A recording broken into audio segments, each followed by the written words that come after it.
Judge Cayetano may proceed with his interjections. He has 2 minutes. You may proceed, sir, when you're ready. Good afternoon, Mr. Witness, Director, Attorney Matibag, schoolmate. Good afternoon, sir, Your Honor. Yeah, just on that point ni Senator Bam, I understand as a law enforcer, as an investigator, you have to take all threats seriously. I'll ask you the same questions I asked the two NBI officers, and I do understand they were not under your supervision during that time dahil dun pa sila kay Director Santiago. No? I won't ask all the questions, but you did review the whole video or just the portions relevant to the statement of the Vice President na no joke, yung November 23. Your Honor, napanood ko po yung video, but you're correct. I focus mainly on the issue that is being undertaken. So simple question. Paano naging process kung anong parts ng video at ng statement niya ang paniniwalaan mo or ng task force? So it's not personal. I mean, if you were in the task force or as you said, you created the task force now at duty nyo yung safety ng high government officials. Anong process nyo kung anong parts ng video ang paniniwalaan nyo at hindi? Ng statements niya, what I meant. Well, ang ginawa po natin dyan, doon po mismo sa konteksto ng kanyang sinabi na humanap siya ng papatay at inutos niya na papatayin ang tatlong individual at yun po ay pumayag yung papatay at sinabi pa niya no joke, doon pa lamang po ay na pong nakita yung pong ating hinahanap po na mga pwede niyang pananagutan po sa batas. Well, as an appointee of this government, as a lawyer, as an NBI director, I see your point and I get that. But what I meant is that before that statement, sabi kasi niya, kung papatayin ako, I mean, the record will bear out naman yung eksaktong sinabi niya. No? So this is my paraphrase. But ang pagkaintindi ko sa sinabi niya, kung papatayin ako, eto yung tatlong papatayin mo. And ang impression ko, pinagbibintangan niya yung tatlo na may plot against her.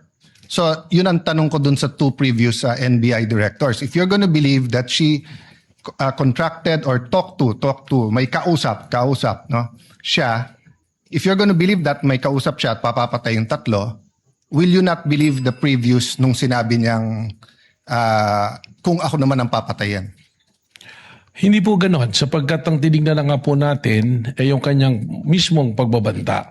At sa amin po sa ngayon yung aking pong task force na nag-iimbestiga ay malinaw po na ang tinitingnan ay kung ano na ang nangyari dahil doon sa pagbabanta. Okay. At sinasabi nga po namin dahil po doon sa pagbabanta, ito po ay umabot na doon na po sa level na ang national security nataya na po na kompromiso na. Sapagkat marami na pong lumalabas, tuloy-tuloy na pagbabanta.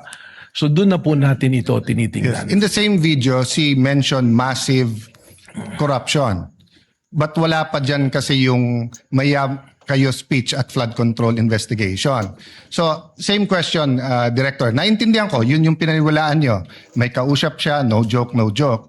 Pero ang question ko, paano yung proseso nyo or anong naging thinking nyo na etong papapatay yung presidente, pinaniniwalaan ko. Pero etong siya ang papatayin, hindi ko paniniwalaan. At etong graft and corruption, hindi ko rin paniniwalaan. What's the process there? Well, ang proseso po dyan ay tinignan naman natin doon po sa pagbabanta niya kung sa grave threat po yung pag-uusapan natin. Alam naman po natin na yung threat na yan is absolute dahil nandoon naman po yung elemento eh. Doon naman po sa sinasabi namin na tuloy-tuloy na pag-iimbestiga dahil ito nga po ay umabot na sa level lang na naapektuhan ng national security, we take into context yung mismong sinabi niya na meron siyang kinausap at yung kanyang kinausap ay pumayag. Yung po kanyang sinasabi na kung papatayin ako, that is supposed to be na statement niya sa aming pong pananaw just to cover yung kanyang pagsasabi na siya'y may kinausap para patayin ang ating Pangulo. Okay, I won't argue with you, yun yung proseso nyo. But in the meantime, there were 3 statements. Massive corruption, kung papatayin siya, patayin. So, focusing dun sa patayin yung tatlo kung papatayin siya. In the meantime, tumutuo yung yung massive corruption, lumabas afterwards, di ba? So, just one other point. At the beginning of the prosecution's questions to you, and I think the defense had a question about what can you investigate. Can you repeat your answer?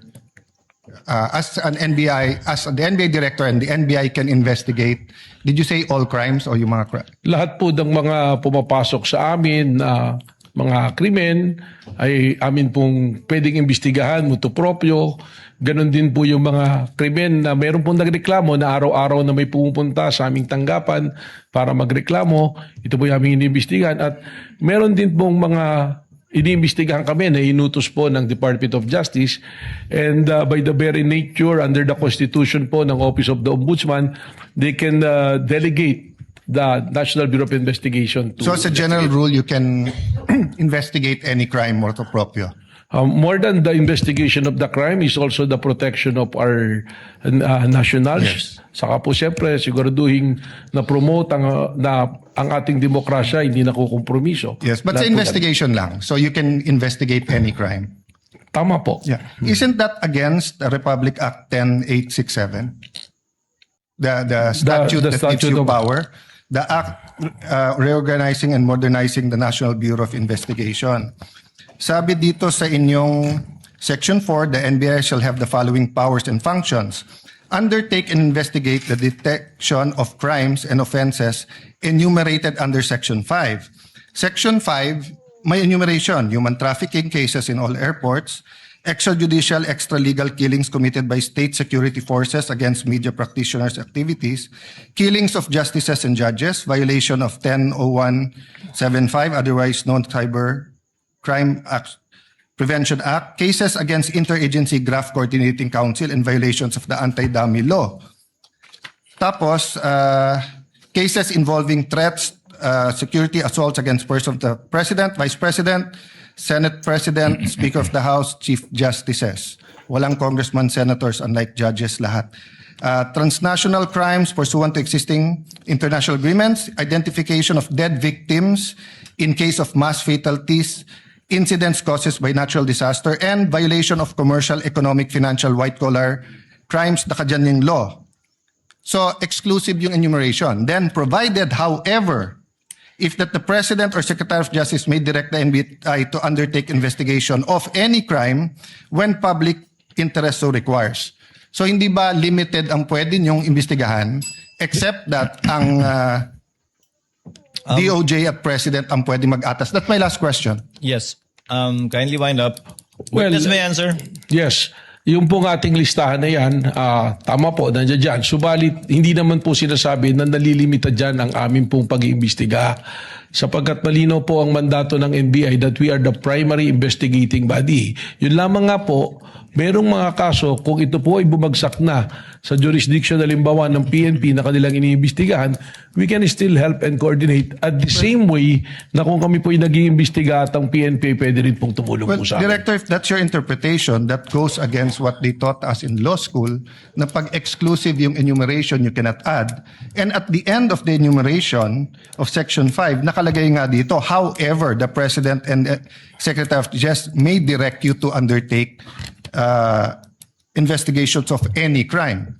Why do they have to say any crime if you can do it any crime, if you can investigate any crime after all? It seems that you're expanding your jurisdiction by yourself. Well, we've been doing po yan sapagkat we have also our primary role to make sure that law and order is being promoted through the NBI din po. Senator you. Cayetano Thank you. can avail Thank you. of the second Yeah, round thank you. later or tomorrow.